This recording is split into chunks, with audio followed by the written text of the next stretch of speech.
Mon cheval est tendu près de moi sur la terre nue, prêt, si je le voulais, à me conduire au bout du monde.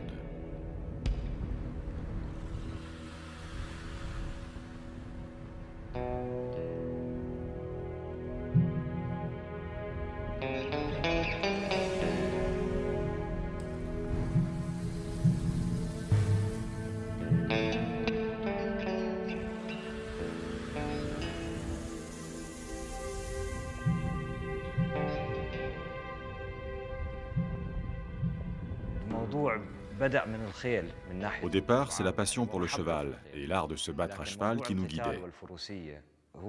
Et en ce qui concerne la Furusiyya, le but était de faire revivre les traditions et la culture arabe, montrer ses qualités humaines et morales, ainsi que sa grande importance historique. La Furusiyya, dans la région du Croissant fertile, remonte à une période entre le IIIe siècle et le XVe siècle.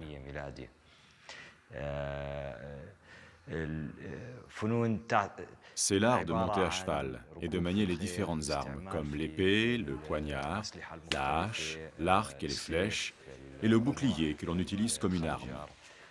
Il y a également les codes de l'honneur du cavalier, les valeurs chevaleresques. Toutes ces conditions doivent être réunies pour devenir cavalier et pratiquer cet art de la guerre de la période qui nous intéresse.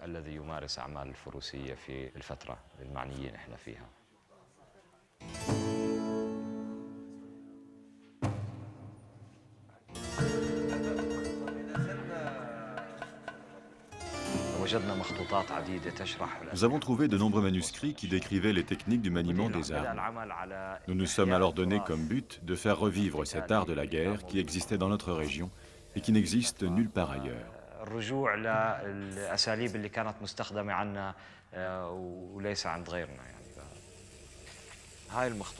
Ce manuscrit est très important pour notre travail. C'est un livre complet sur la Furusiyya.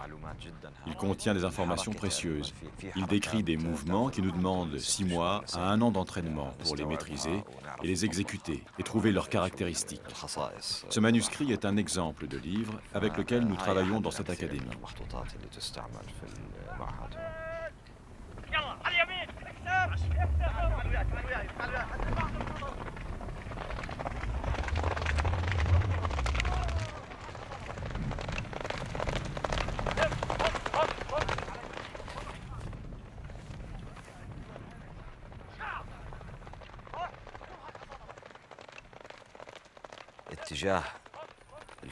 Dans cette figure, voici la direction des cavaliers, la direction des lances et la direction des chevaux qui se trouvent derrière le chef.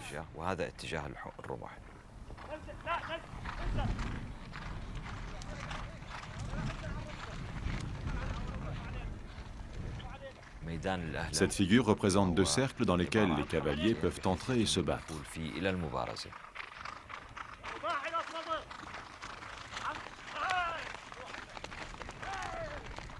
Celle-ci est un exercice qui entraîne les cavaliers à être plus forts et résistants.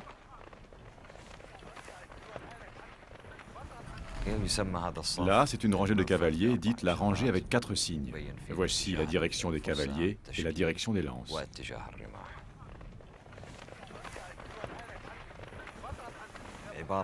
Cette figure représente 6 cavaliers qui portent des lances. Le cavalier du côté droit et celui du côté gauche sortent du rang pour aller en éclaireur, en faisant un angle de 45 degrés et se déplacent à une vitesse qui fait le double de la vitesse à laquelle se déplacent les autres cavaliers. Le cavalier qui se trouvait à l'extérieur va se retrouver à l'intérieur. Le cavalier qui était à l'intérieur va se retrouver à l'extérieur. Lorsque les cavaliers retrouvent l'équipe, l'ensemble des cavaliers s'élance à toute vitesse et quitte ce lieu qui n'est pas très sûr. Ce cercle de surveillance permet aux cavaliers de ne pas tomber dans un piège.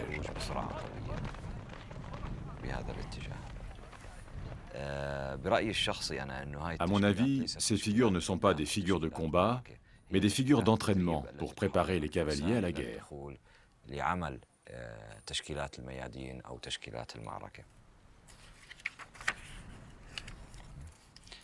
Cette figure est connue sous le nom de Al-Kalab al-Motana, le double harpon. Les lances sont pointées vers l'extérieur, ce qui ne donne pas lieu à un affrontement. Des cercles qui se font face, un des cercles se déplace, tourne et se met en position de confrontation avec l'autre cercle. Des rangées de cavaliers pour une confrontation avec les lances. Les rangées des poursuites, les lances et leur direction.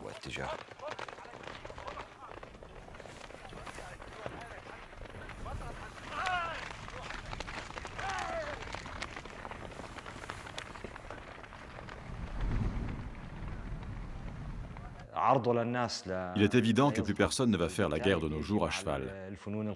Mais par contre, parler et mettre en avant les codes de l'honneur qui accompagnent cet art est un acte primordial. Nous avons besoin aujourd'hui de cet esprit chevaleresque. Réintroduire de la sorte cet art martial qu'est la foroussia arabe ne se fait dans aucun autre pays.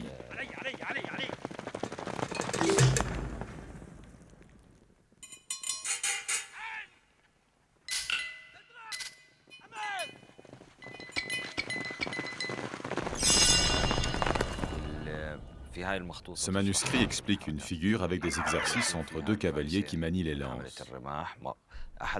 Un des cavaliers est attaché à l'aide d'un fil à la lance de l'autre cavalier.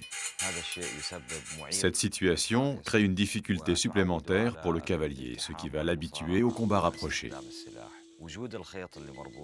La présence de ce fil permet à l'autre cavalier de le faire tomber très facilement. Mais si le cavalier attaché s'habitue à ce handicap et qu'il devient difficile de le faire tomber, ça lui donne une grande liberté sur le champ de bataille.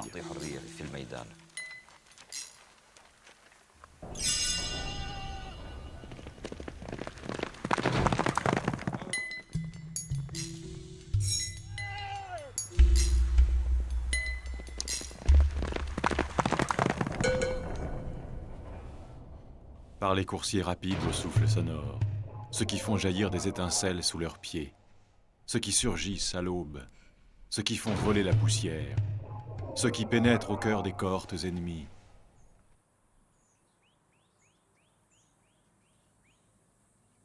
La peinture persane est une peinture éminemment conceptuelle dans laquelle la reproduction de la réalité n'a aucune importance. C'est vraiment pas le but recherché, mais plutôt le monde des idées qui est recherché. Donc pour cela, c'est une peinture qui n'utilise que la lumière, c'est-à-dire qu'il n'y a pas d'ombre, et les figures sont cernées par un trait noir très fin qui délimite des aplats de couleurs. Le Livre des Rois est un grand poème épique qui narre l'histoire de l'Iran depuis la création du monde jusqu'à l'invasion arabe. Ce manuscrit comptait à l'origine 258 peintures.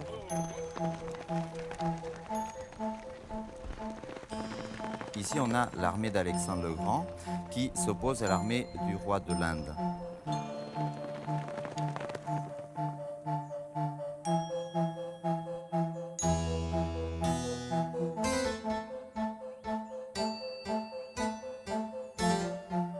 Et là encore, on retrouve à droite l'armée iranienne, à gauche l'armée qui est ici celle du roi de Chine, montée sur un éléphant.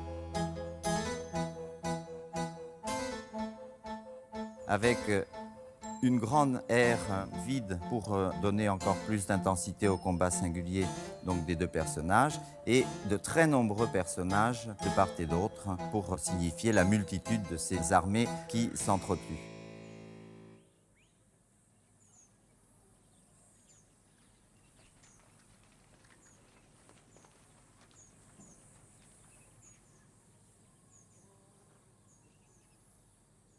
Une autre illustration, il ne s'agit pas d'une scène de bataille, mais d'une scène d'ordalie, l'ordalie étant le jugement par le feu.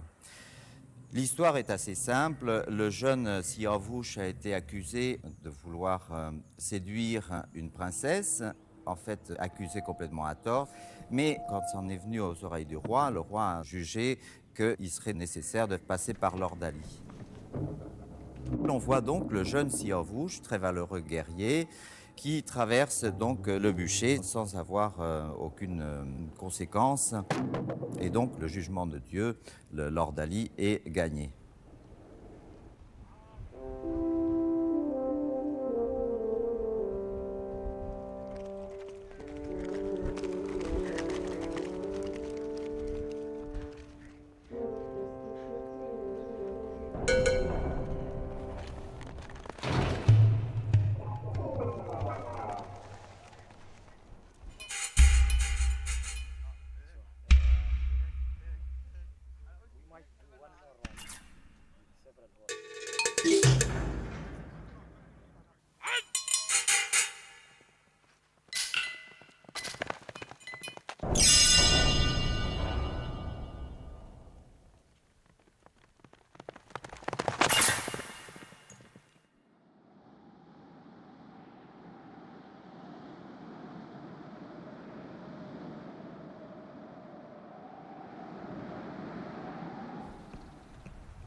Le cheval arabe est un cheval rapide, intelligent et très facile à dresser. La sensibilité, la combativité, la capacité à ruser et à fuir un attaquant coulent dans ses veines. Les chevaux arabes sont en général d'excellents chevaux pour ce genre d'exercice.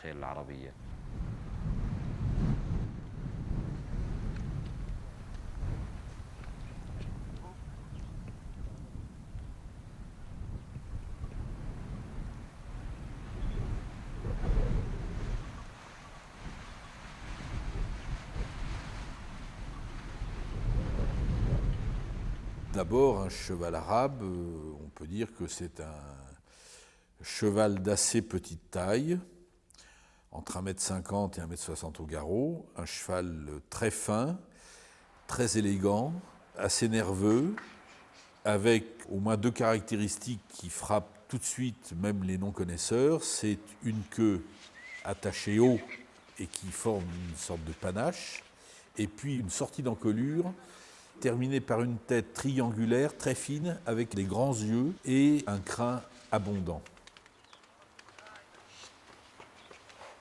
La notion de cheval arabe est une invention occidentale et date, disons, de la fin du XVIIIe siècle. Et elle est apparue avec l'idée de race. Le cheval oriental comme améliorateur des cavaleries occidentales par croisement.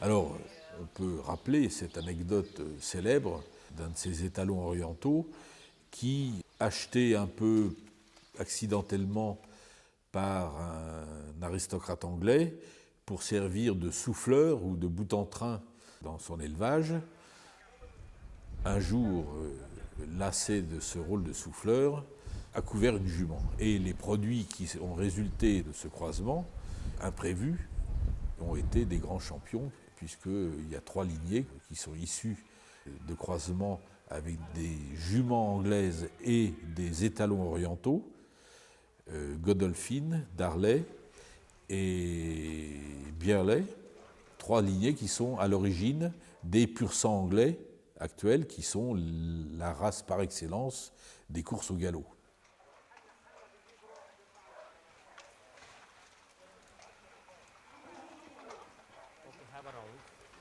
Well, you can shoot, and then when come to this horse, then I'll give you full detail.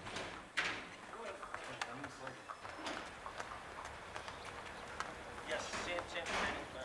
First time for that.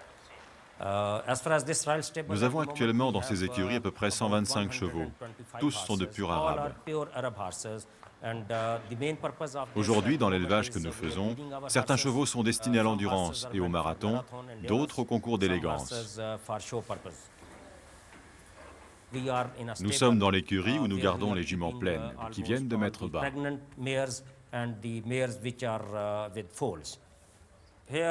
Ici, c'est une de mes juments préférées, Fateka, et son poulain.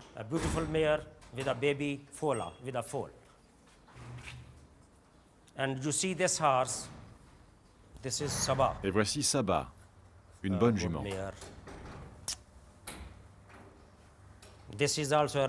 Également un beau spécimen d'arabe avec des naseaux grands ouverts et de très belles lèvres qui se joignent et ne pendent pas. Elle a de grands yeux bien dessinés, le front et le chanfrein sont aussi bien marqués et de larges ganaches caractéristiques des chevaux arabes. Les oreilles sont petites et droites. Voyez aussi la belle encolure.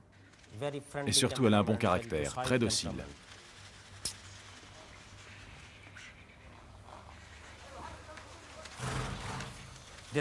Celle-ci est aussi une très bonne jument, très célèbre.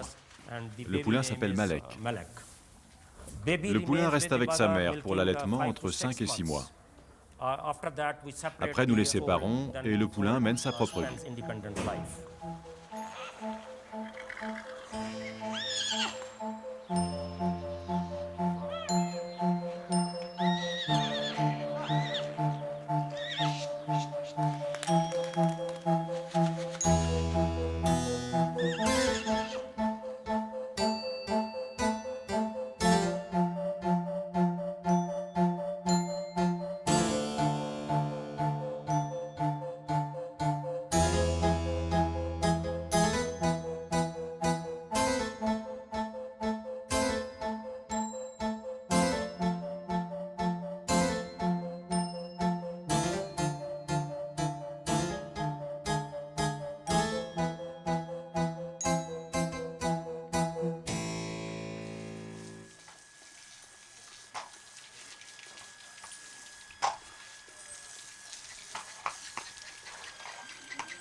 C'est Napoléon et même Bonaparte, puisque ça date de la campagne d'Égypte, qui, se battant pour la première fois avec les Mamelouks, a pu éprouver à ses dépens, bien qu'il les ait battus finalement, les vertus de ces chevaux et de cette cavalerie orientale. Et donc l'introduction par Bonaparte en France de cavaliers mamelouks et de chevaux arabes ou arabes barbes a déclenché une véritable arabomanie, puisque ces chevaux ont connu un engouement extraordinaire. Le 19e siècle, ça a quand même été quelque chose de marquant. L'Orient renouvelle le genre de la peinture et pour se tenir au sujet plus précis du cheval, de la scène équestre, je crois que c'est un thème particulièrement intéressant à observer. Surtout, me semble-t-il, parce que le peintre du XIXe siècle est aussi un cavalier. Et les croquis sont exécutés sur le pommeau de la selle. Le dessin, en fait, était le moyen d'expression prédominant pour tous les chroniqueurs, tous les amateurs, puisque la photographie n'existait pas. Elle arrive beaucoup plus tard, à la fin du siècle. Donc, le dessin, dans bien des cas, est au fond, dessiner, c'est faire une œuvre documentaire.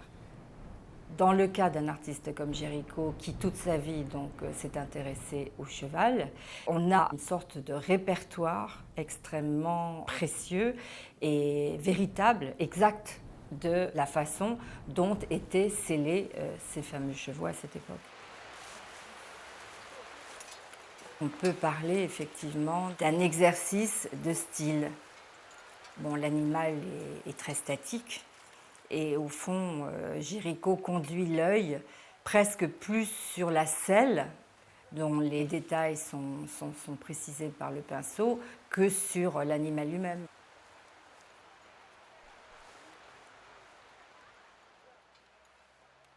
Le regard, l'œil du cheval retient l'attention parce qu'il est expressif.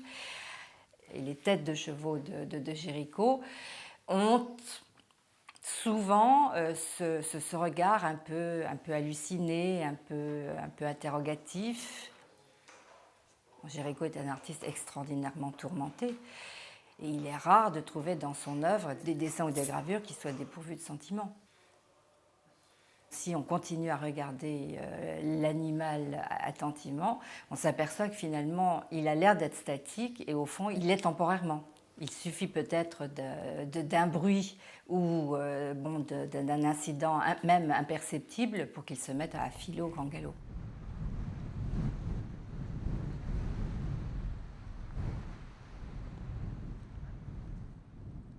Dans le cas du cavalier donc galopant sur sa monture du cavalier oriental. Bon, c'est une œuvre qui est probablement l'une des œuvres les plus romantiques que l'artiste ait exécutées vers le milieu de sa carrière.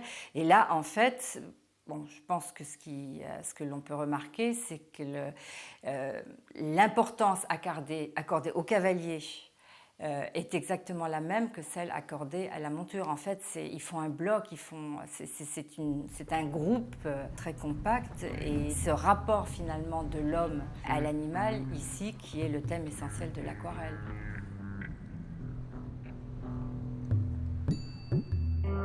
Géricault, comme ses contemporains, lisait beaucoup. Il y a les voyageurs qui reviennent avec des costumes, avec des armes.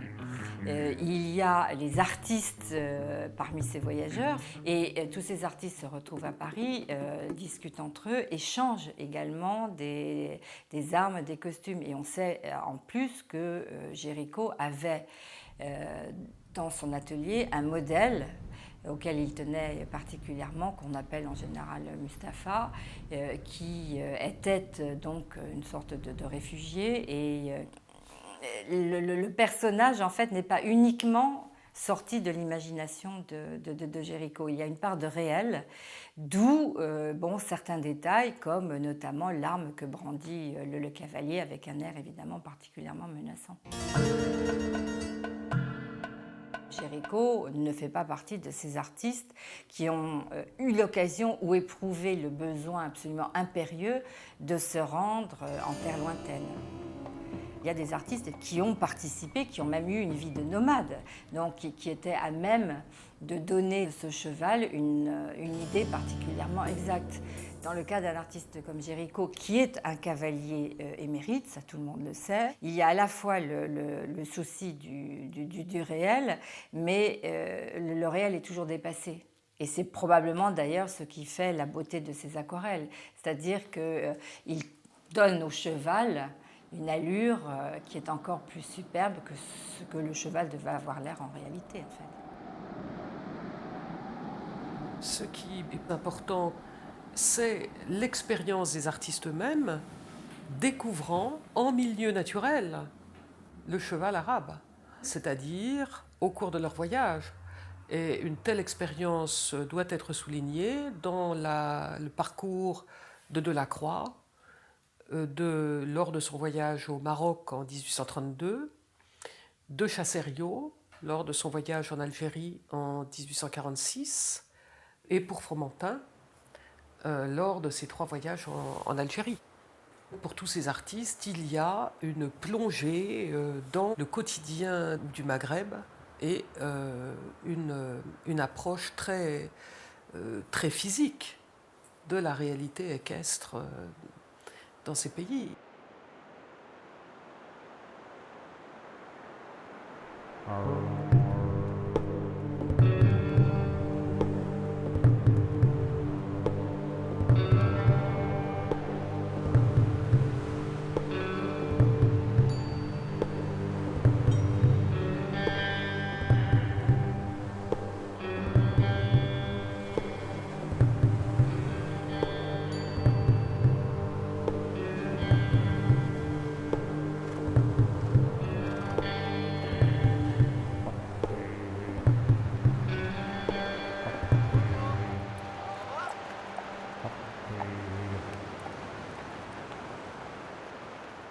Ce qui fait la beauté et surtout ce que l'on fait que le cheval arabe a été particulièrement recherché, c'est parce qu'il s'agit d'un animal qui a une ossature qui détermine donc chez lui une allure qui est évidemment incomparable. C'est une bête noble qui fait appel à des critères presque élitistes en quelque sorte. Le cheval arabe ne devait pas être monté par n'importe qui. Pour le monter, il fallait être bon cavalier. Et pour des artistes, c'est à la fois la beauté de la silhouette et c'est surtout la beauté du poil, la couleur.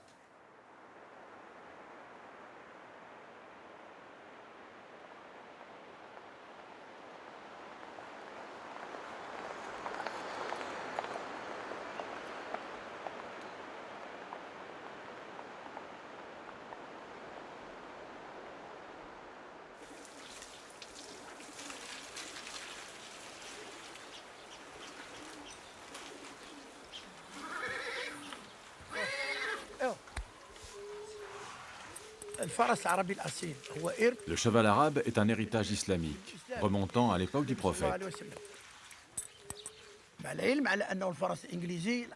D'ailleurs, c'est de lui que descend le pur sang anglais.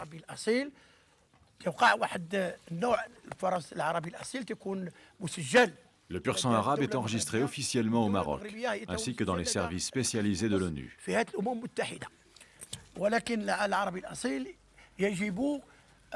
Il faut voir le cheval arabe en liberté.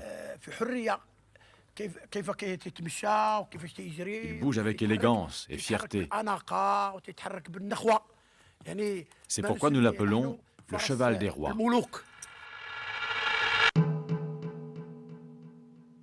Delacroix part au Maroc de façon tout à fait fortuite en 1832 et va pendant plusieurs mois donc vivre très souvent à cheval. Il n'a pas la possibilité de planter son chevalet pour faire un tableau digne de ce nom. Il dessine.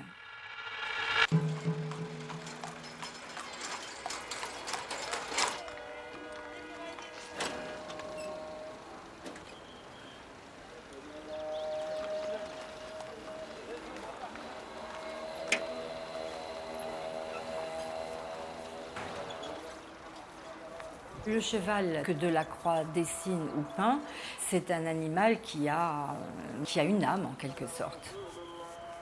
C'est une sorte d'analyse finalement des rapports entre l'homme et sa monture. Un jeu de correspondance émotive entre les deux.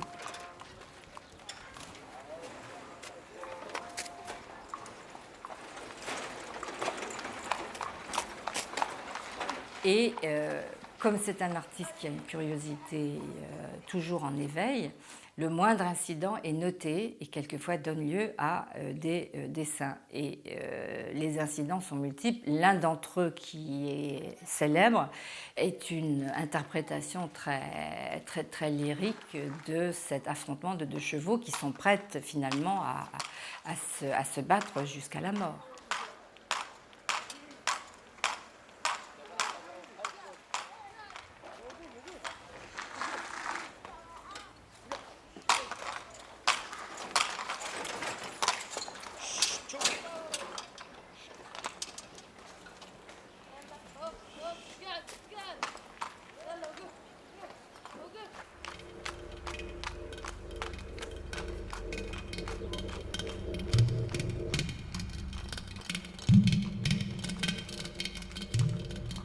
Le pur sang arabe, c'est l'histoire du Maroc, c'est la conquête de l'Afrique du Nord par les Arabes.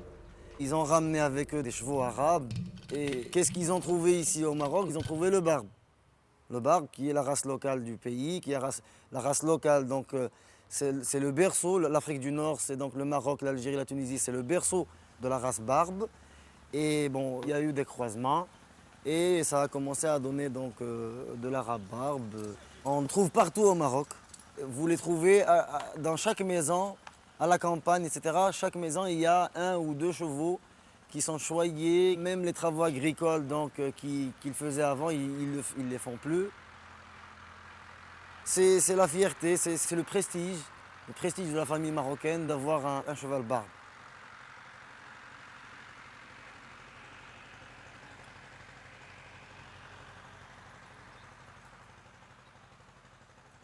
À l'occasion des moissons, des fêtes de mariage, toutes les festivités en général, les gens ils expriment leur joie avec le cheval.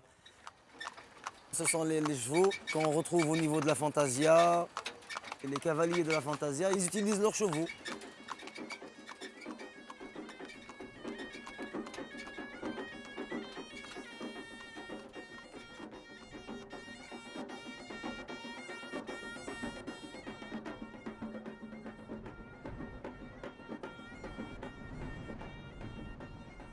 Selon les artistes de l'époque, le cheval d'Orient est différent particulièrement parce qu'il est, on serait tenté de dire fardé. Il est habillé, il est maquillé comme une femme et c'est une conception très différente de celle que l'on avait jusqu'alors du cheval nu. Pour la civilisation occidentale, la beauté d'un cheval se voyait surtout dans sa nudité, alors que pour les Arabes, c'est le contraire, et que plus le cheval est richement harnaché, et plus il est beau, comme une femme qui s'embellit avec le col et le henné.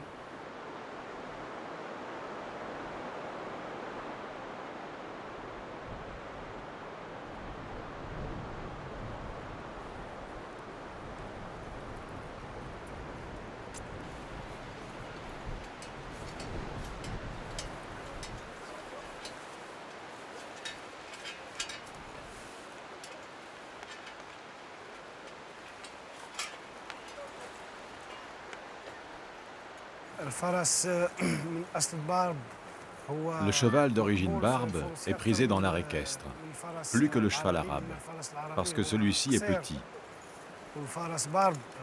Le cheval barbe est grand et possède des caractéristiques appréciées par le cavalier.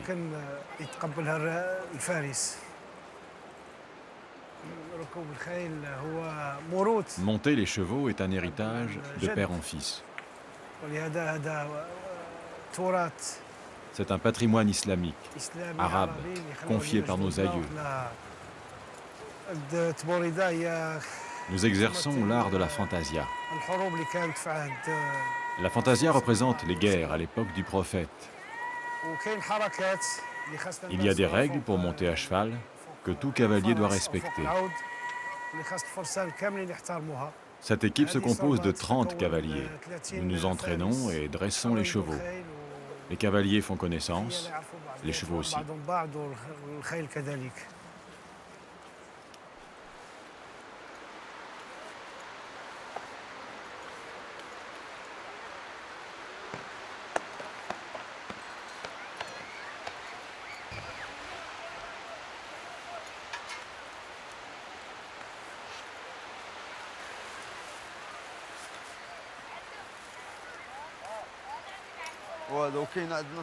Il y a le sautillement du cheval. Au début, nous ne faisons pas la course. On le retient. Il faut qu'il reste au pas. C'est à ce moment-là que nous brandissons le fusil, alors que le cheval est au pas. D'abord, on lève le fusil, ensuite on le baisse. C'est après, quand nous crions « à l'attaque », que nous lâchons le cheval. Là, tu tires, et puis on avance, et on tire sur les rênes.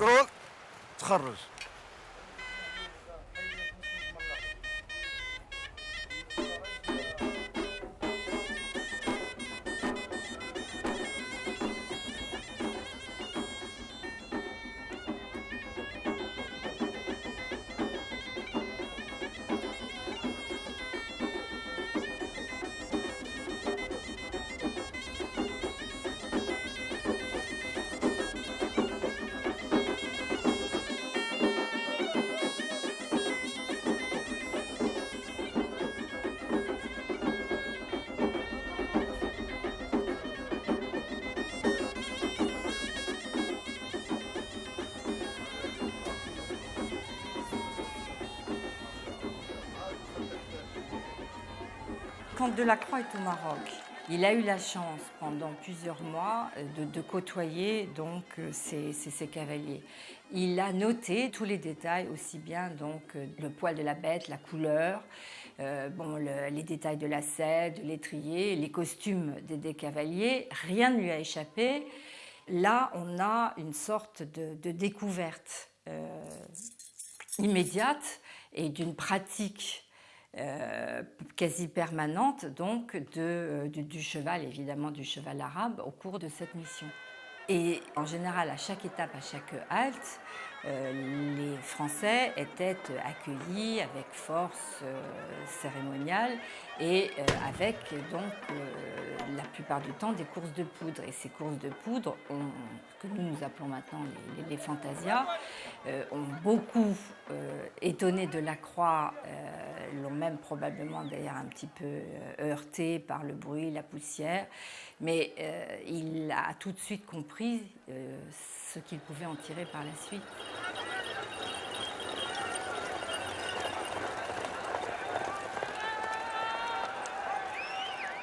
C'est vraiment le mouvement de la course, c'est le moment le plus compact de la mêlée où en fait les cavaliers partent tous en même temps et chacun essayant de dépasser l'autre. Ça, je crois que c'est probablement le génie de Delacroix, c'est-à-dire qu'une fois que l'artiste donc, est revenu du Maroc, petit à petit, les souvenirs commencent à être moins vivaces et c'est l'imagination qui prend le relais. Mais l'imagination est tellement brillante que finalement, quand on regarde le tableau, bon, on a vraiment l'impression d'y être.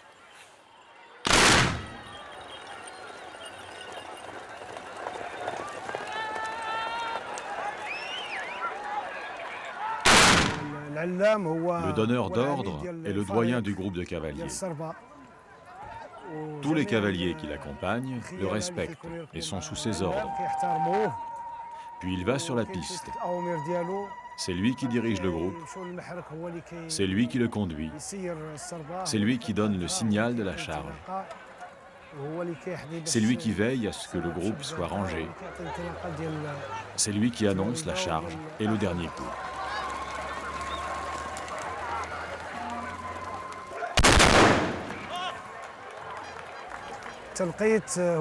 Les critères de notation sont le cheval, la selle, l'habit du cavalier. Et quand on rentre en piste, la notation commence.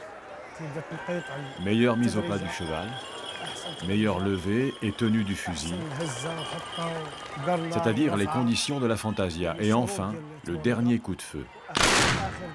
Le coup doit être impeccable.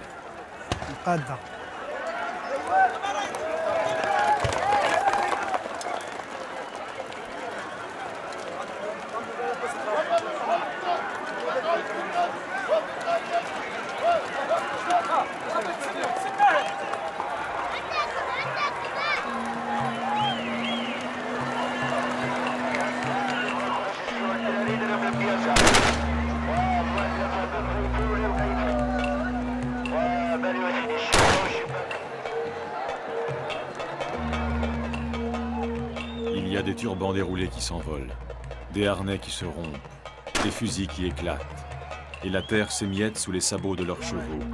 On en voit sauter de tous les côtés des parcelles noires qui semblent de la mitraille.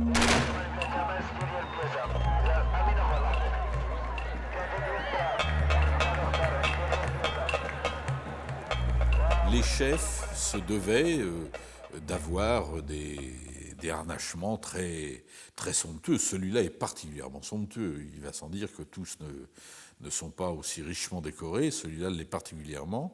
Mais il est vrai que le cheval était un animal qui était inséparable du pouvoir en Occident, en Orient comme en Occident, ou en Occident comme en Orient, et que les cavaliers se devaient d'avoir un équipement qui était en accord avec leur monture, surtout si c'était une belle monture, et leur rang, surtout s'ils étaient officiers ou nobles ou de rang élevé à quelque titre que ce soit.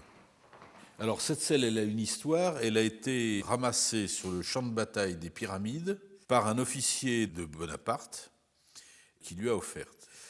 Donc c'est une selle probablement d'officier mamelouk, très richement décorée. C'est une selle avec un très haut trousquin qui en fait l'ancêtre presque exact des selles maghrébines actuelles.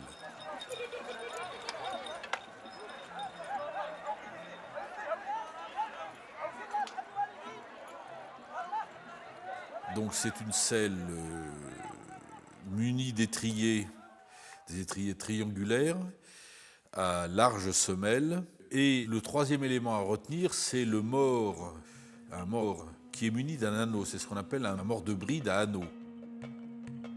C'est une montre très caractéristique. Les étriers courts, donc on n'est pas assis dans la selle, on a la jambe très pliée. C'est une montre en suspension. Les rênes flottantes, parce que sinon le cheval se défend, parce que ça lui fait mal dans la bouche. Et donc c'est une équitation, un type de montre qui correspond à la façon arabe de faire la guerre, c'est-à-dire une équitation de légèreté avec des alternances de charges, de replis, avec beaucoup de mobilité, des tours, des demi-tours sur place, etc. C'est une technique de harcèlement qui tend à désorganiser l'ennemi, qui ne lui laisse pas le temps de se réorganiser, de se reformer. et qui a tellement surpris les croisés lorsque, pour la première fois, ils ont été en contact avec ces cavaliers-là.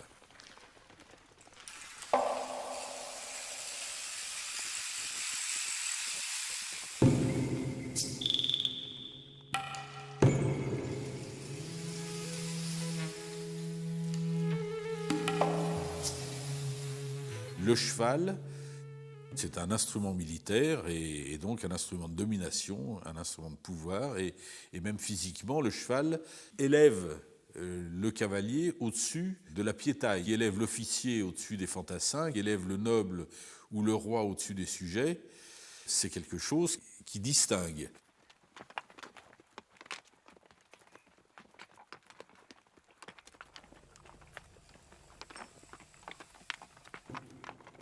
Lorsque Dieu décida de créer le cheval, il dit au vent du sud, « Condense-toi, je crée un nouvel être pour glorifier mes saints et humilier mes ennemis. » Et le vent du sud répondit, « Seigneur, sois-en le créateur. » Et Dieu prit une poignée du vent du sud, souffla et créa le cheval. Il y a ce que j'appelle les peuples cavaliers, comme étaient les Turcs avant l'islam ou dans les premiers siècles de l'islam, c'est-à-dire des peuples où le cheval jouait un rôle très important, envahissait même toute la culture, aussi bien non seulement la culture matérielle, mais aussi bien l'alimentation. On buvait du lait de jument, on mangeait de la viande du cheval, le cheval jouait un rôle très important dans la religion, voire le chamanisme, etc.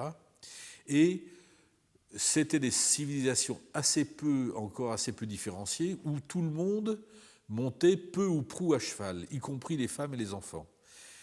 Et où on n'était pas encore arrivé, comme on va arriver plus tard avec la civilisation musulmane classique, à ce que j'appelle des sociétés à écuyer, où l'équitation est devenue l'apanage d'une classe sociale élevée, ou d'une caste guerrière comme étaient les Mamelouks à l'origine, donc une affaire de spécialistes qui développaient des techniques beaucoup plus élaborées, alors que dans le cas des peuples cavaliers, c'était quand même une équitation accessible à tous, relativement élémentaire.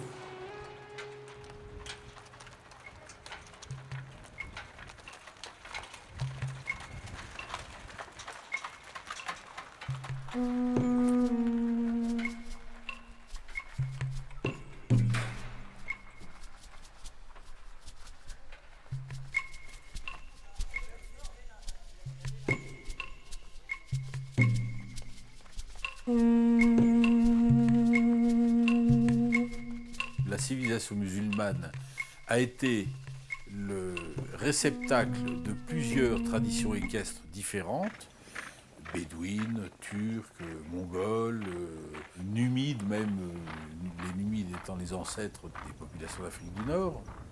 Et l'équitation bédouine était une utilisation des juments en complément du dromadaire dans les razzias, puisque l'approche dans le désert se faisait à dromadaire, avec des chevaux qui étaient tenus à la longe, et au moment de l'attaque finale, on sautait du dromadaire sur la jument, et on faisait l'attaque, on fondait sur l'ennemi, et ensuite on montait sur le dromadaire et on repartait avec le butin.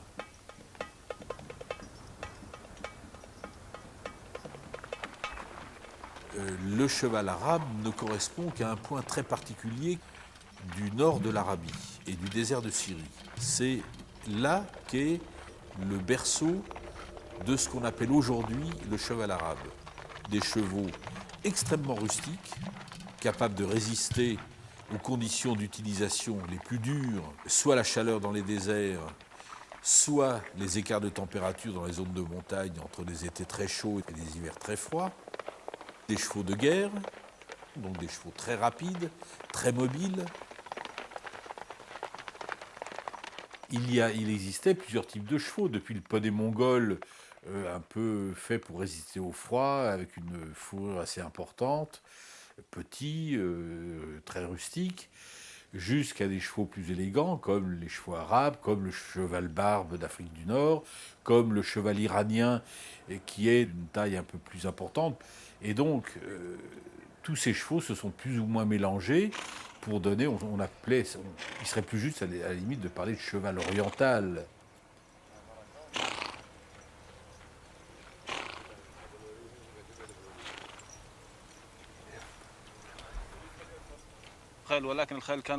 Lorsqu'il n'y eut plus de guerre entre les tribus, ils n'eurent plus besoin du cheval et l'ont remplacé par le chameau, qui leur servait davantage, pour sa viande, pour son lait, sa peau, alors que le cheval, c'était pour les attaques et les poursuites.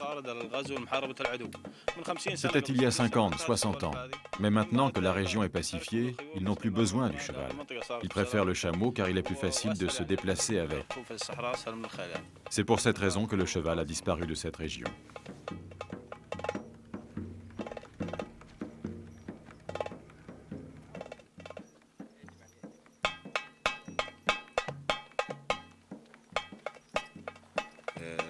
Notre idée de départ était de réintroduire le cheval dans le désert.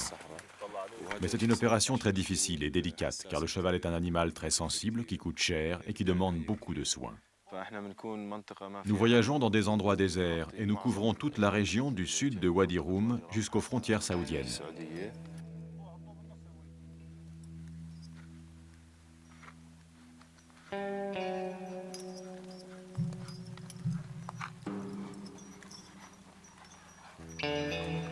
La civilisation musulmane a fait la synthèse de toutes ces traditions équestres différentes, qu'elle l'a perfectionnée notamment avec cette fouroussiya, cette science à la fois savante et militaire. Elle a rayonné en Occident, surtout en apportant la cavalerie légère. De là s'est développée l'équitation, ce qu'on appelle l'art équestre, l'équitation de dressage, de légèreté, et puis aussi cette influence qu'on voit dans les arts.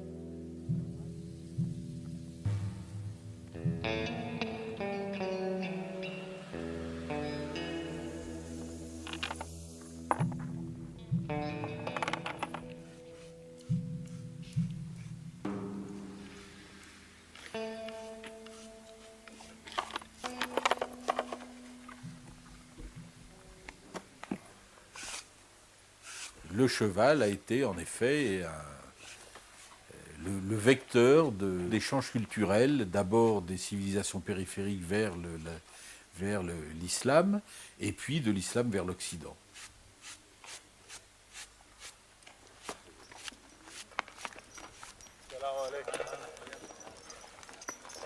Salam alaikum. Salam alaikum.